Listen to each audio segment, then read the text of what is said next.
தளபதி Vijay double ஆக்ஷனில் மிரட்டியுள்ள the greatest of all time படம் செப்டம்பர் 5ஆம் தேதி இன்று திரையரங்குகளில் வெளியானது.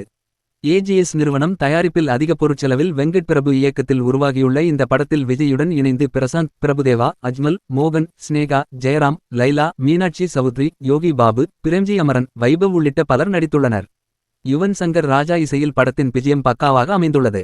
விசில் போடு மற்றும் மட்ட பாடலுக்கு தியேட்டரில் ரசிகர்கள் குத்தாட்டம் போட்டு கொண்டாடி வருகின்றனர். பீஸ்ட், வாரிசு, லியோ என வரிசையாக விஜய் நடிப்பில் வெளியான படங்களில் ஏகப்பட்ட விமர்சனங்கள் குவிந்து வந்த நிலையில் அதையெல்லாம் கடந்து கோட் திரைப்படம் அனைத்து ரசிகர்களையும் கவர்ந்ததா இல்லையா என்பது குறித்து விரிவாக இந்த விமர்சனத்தில் பார்க்கலாம் வாங்க. ஸ்பெஷல் ஆன்டி டெரரிஸ்ட் ஸ்குவாட் எனப்படும் ரகசிய படையின் தலைவராக காந்தி, விஜய் இருந்து வந்தபோது வெளிநாடுகளில் இந்தியாவுக்கு எதிராக நடத்தப்படும் தீவிரவாத சூழ்ச்சிகளை விஜய் மற்றும் அவரது டீமில் உள்ள பிரசாந்த், பிரபுதேவா, அஜ்மல் உள்ளிட்டோர் முறியடித்து வருகின்றனர். தனது குடும்பத்துடன் பாங்காங்கிற்கு சுற்றுலா செல்லும் காந்திக்கு மிகப்பெரிய சிக்கல் உருவாகிறது. அதில் தனது மகனையே இழக்கிறார்.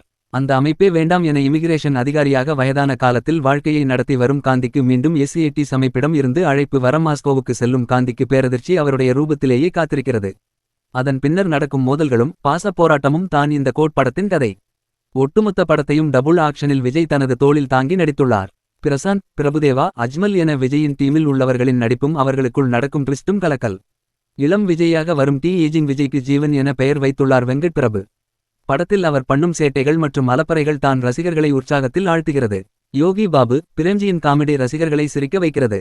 விஜயும் காமெடி காட்சிகளில் தன் பங்குக்கு ஸ்கோர் செய்திருக்கிறார். ஸ்னேகா, லைலா, மீனாட்சி சவுத்ரி, மோகன், ஜெயராம் உள்ளிட்டோருக்கு சரியான ஸ்பேஸ் கொடுக்கப்பட்டுள்ளது. விஜயகாந்தின் கேமியோவின் சீக்ரெட் ட்விஸ்ட் மூலமாகத்தான் படமே தொடங்குகிறது.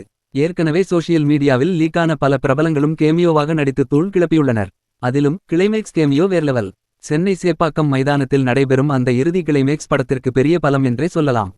ஆரம்பத்தில் இளம் விஜயின் டி ஏஜிங் அந்நியமாக தெரிந்தாலும் படம் போகிற போக்கில் அந்த கதாபாத்திரம் ரசிகர்களை கவர்ந்ததே இந்த படத்திற்கு வெற்றியை தந்திருக்கிறது.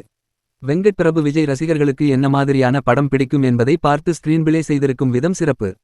தளபதி விஜய் இப்படியெல்லாம் நடித்துவிட்டு தமிழ் சினிமாவை விட்டே செல்லப் போகிறேன் என்பது நிச்சயம் ரசிகர்களுக்கு பெரிய ஏமாற்றம் தான். டி ஏஜிங், சிஜி குறைகள் படத்தின் பட்ஜெட் பெரிதாக இருந்தாலும் சில இடங்களில் அடிவாங்கத்தான் செய்கிறது. யுவன் சங்கர் ராஜா இசையில் இடம்பெற்றுள்ள பாடல்கள் வேகத்தடையாக மாறியுள்ளது. தளபதிக்கும் இளைய தளபதிக்கும் இடையேயான மோதல்கள், வில்லன் போர்ஷன் உள்ளிட்ட இடங்களில் இன்னமும் ஸ்ட்ராங்கான விஷயங்கள் இருந்திருக்கலாம் என்று தோன்றுகிறது.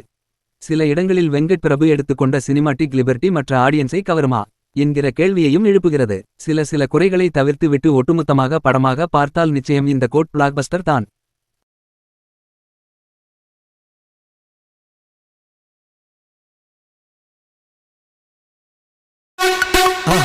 மறக்காம சர்ப்ரைஸ் பண்ணுங்க.